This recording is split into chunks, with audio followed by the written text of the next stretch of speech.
નમસ્કાર દર્શક મિત્રો, જય શ્રી કૃષ્ણ, હર હર મહાદેવ, નમશ્ચંડિકા જય.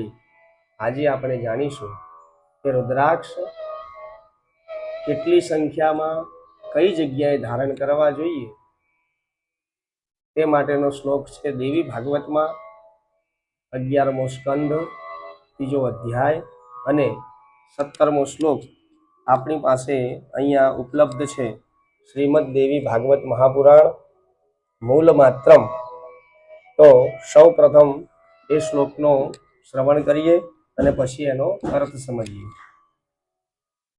રુદ્રાક્ષાન કંઠદેશે દશન પરિમિતાન મસ્તકે વિંશતિદ્વે ષટ્ પ્રદેશે કરયુગલ કૃતે દ્વાદશૈવ બહ્વોરિંદો કલાભિર્નયન યુગકૃતે ત્વેકમેકં શિખાયામ વક્ષસ્યષ્ટાધિકં યહ કલયતિ શતકં સસ્વયં નીલકંઠઃ.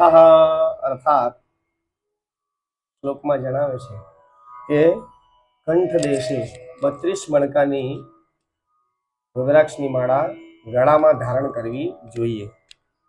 મસ્તકે વિંશતિદ્વે એટલે માથા ઉપર ટોટલ 40 મણકાની રુદ્રાક્ષની માળા ધારણ કરવી જોઈએ. ષટ્ કર્ણ પ્રદેશે 6 આકાને એ પ્રમાણે ધારણ કરવાનું જણાવ્યું છે.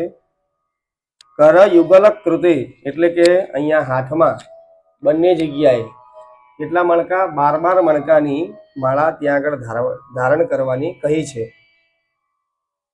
બાહ્વો રેન્દો કલાભિર એટલે કે બાહુમાં, અહીંયા બાહુ છે એ બાહુ પર 16 રુદ્રાક્ષના મણકા ધારણ કરવા જોઈએ.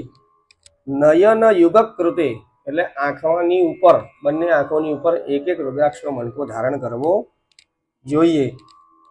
ત્વેકમેકમ શિખાયામ એક શિખામાં પણ ધારણ કરવાનો કહ્યો છે.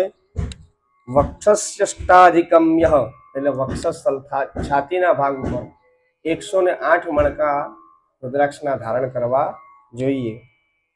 સસ્વયં નીલકંઠ અર્થાત જેને પણ આ પ્રમાણે રુદ્રાક્ષના મણકા ધારણ કર્યા છે તે સ્વયં નીલકંઠ કહેવાય છે.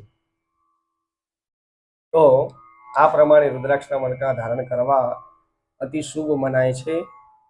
જય શ્રી કૃષ્ણ, હર હર મહાદેવ, નમશ્ચંડિકાય.